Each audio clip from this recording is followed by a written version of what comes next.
Hello મિત્રો, કેમ છો તમે બધાએ? આઈ હોપ તમે બધા મજામાં હશો. તો આજની આપણી રેસીપી છે પનીર ટીકા બનાવીશું. તેના માટેના ઇન્ગ્રીડિયન્ટ્સ જોઈ લઈએ. તો મેઇન ઇન્ગ્રીડિયન્ટ્સ મેં અહીંયા પનીર લીધેલું છે, 300 ગ્રામ પનીર લીધેલું છે.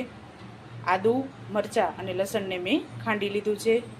દહીં, મોરું દહીં છે. આ 2 નંગ ડુંગળીની પ્યુરી કરી લીધી છે.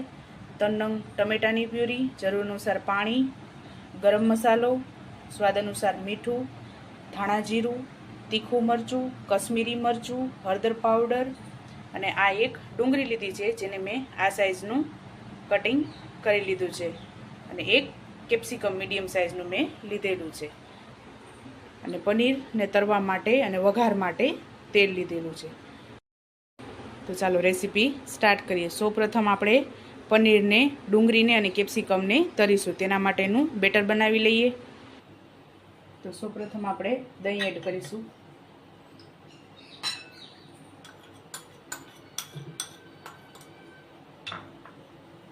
અને થોડુંક આપણે ફેટી લેવાનું છે.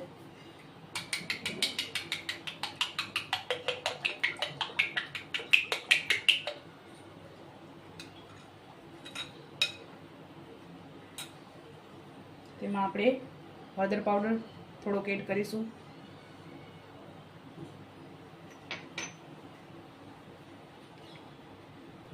ત્યારબાદ કશ્મીરી મરચું 1 ચમચી,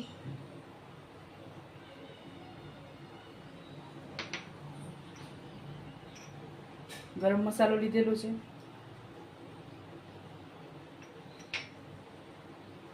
સ્વાદ અનુસાર મીઠું, 1 ચમચી ધાણા જીરું,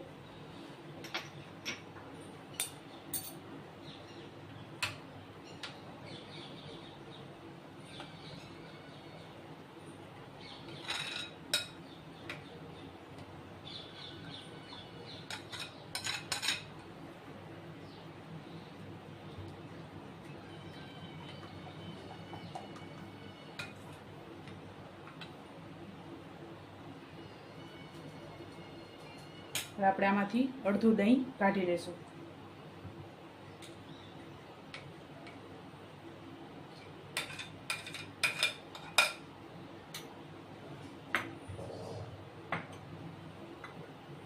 ત્યારબાદ આપણે આમાં પનીર એડ કરી દઈશું.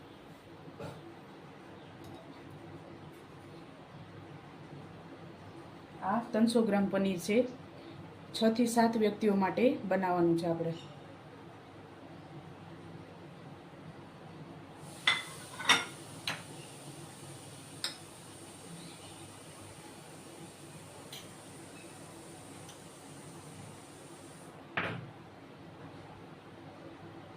આપણે આને મિક્સ કરી લઈએ. હવે આપણે આને કોટિંગ પનીરને કરી લીધું છે. આપણે આને 10 મિનિટ માટે રેસ્ટ આપીશું.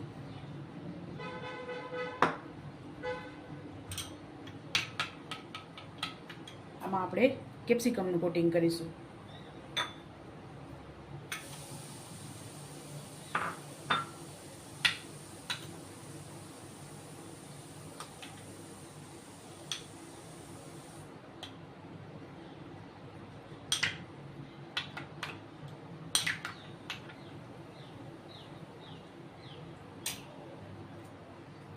હવે આપણે આ કેપ્સિકમને તળી લઈએ.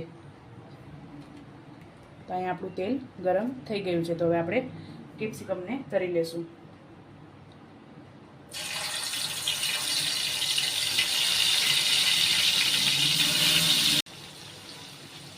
આ કેપ્સિકમ તળાય છે ત્યાં સુધી આપણે આ જ દહીંમાં ડુંગળીનું કોટિંગ કરી લેશું.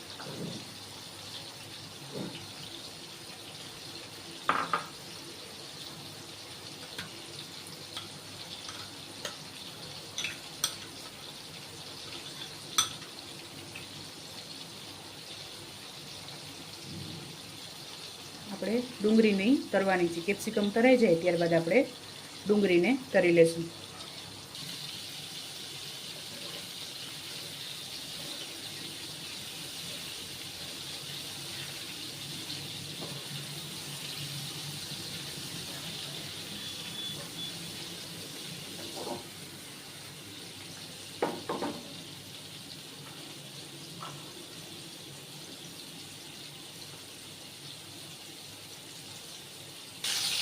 આપણે કેપ્સિકમ તળાઈ ગયું છે. હવે ડુંગળી તળી લઈશું.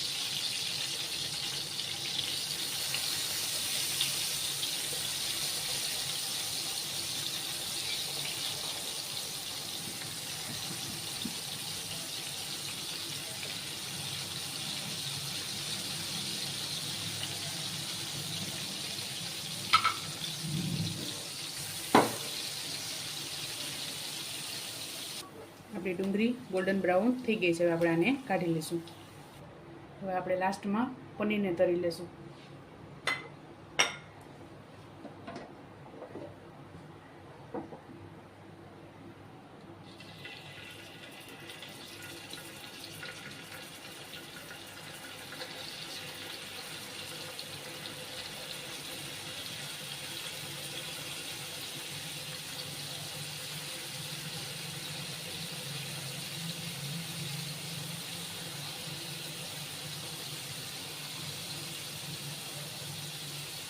આપણે પનીરના પીસ થોડા આપણે પનીર કેપ્સિકમ અને ડુંગળી તળાઈને રેડી થઈ ગઈ છે. તો હવે આપણે આમાં શાકનો વઘાર કરી લઈએ. જેમાં આપણે પનીરને બધું તળેલું હતું તે જ તેલમાં આપણે વઘાર કરવાનો છે. આમાં હજી આપણે થોડુંક તેલ એડ કરીએ. આપણું તેલ ગરમ થઈ ગયું છે. હવે એમાં આદુ, મરચાં અને લસણ મેં ખાંડીને લીધેલા છે તે એડ કરીશું.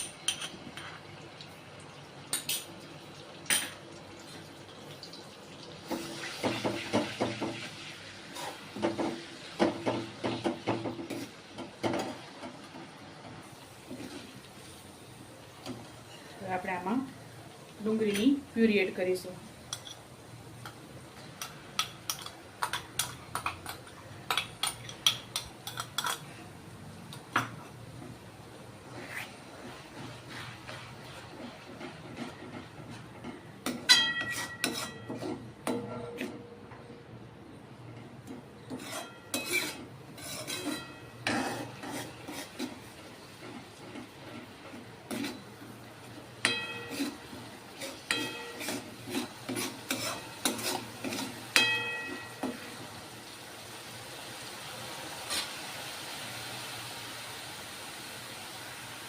આપણી ડુંગળી પાકી ગઈ છે. હવે એમાં આપણે હળદર પાવડર એડ કરીશું,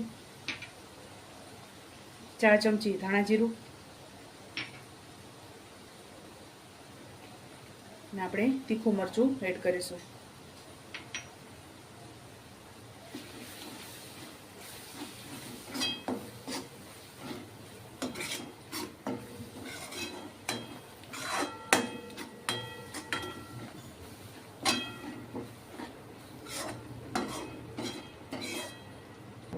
થોડુંક આપણે પાણી એડ કરીશું.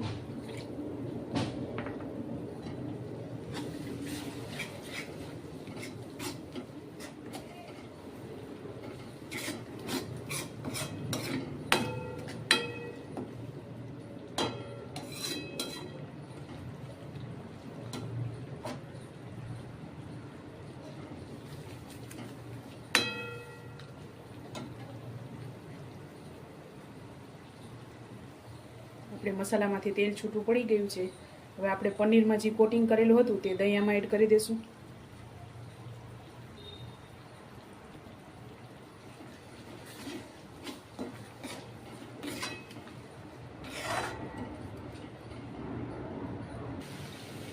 ત્યારબાદ સ્વાદ અનુસાર મીઠું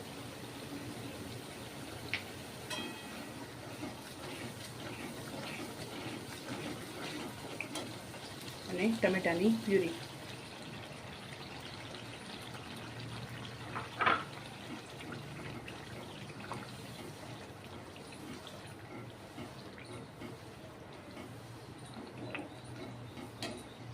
બે ચમચી કશ્મીરી મરચું.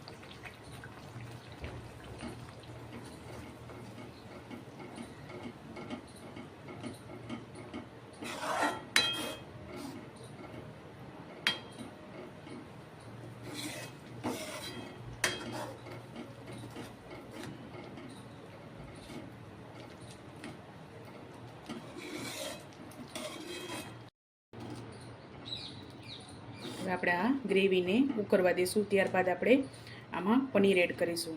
પનીરમાં પ્રોટીનનું પ્રમાણ ઘણી માત્રામાં રહેલું હોય છે. જે લોકોને વીકનેસ લાગતી હોય શરીરમાં તે પણ પનીરનું સેવન કરી શકે છે. જીમમાં હેવી એક્સરસાઇઝ કરતા હોય તેને પણ આ પનીર ખાવું જોઈએ. પનીરમાં પ્રોટીનનું પ્રમાણ ઘણી માત્રામાં રહેલું હોય છે.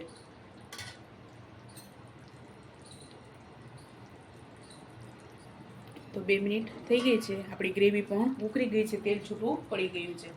હવે એમાં આપણે પનીર, કેપ્સિકમ અને ડુંગળી એડ કરી દઈએ.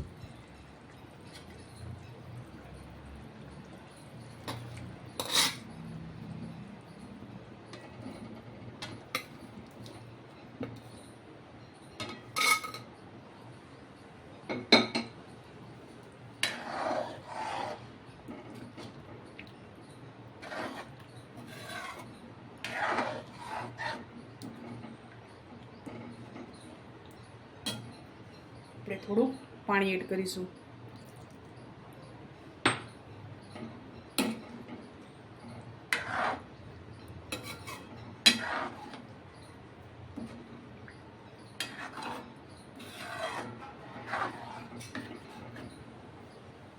બે મિનિટ આપણે આને ઉકળવા દેશું.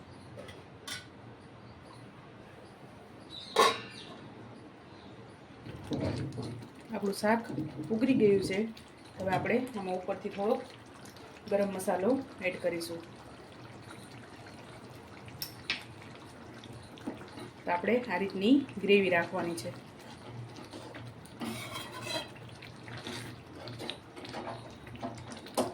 હવે આપણે આને સર્વ કરી લઈએ.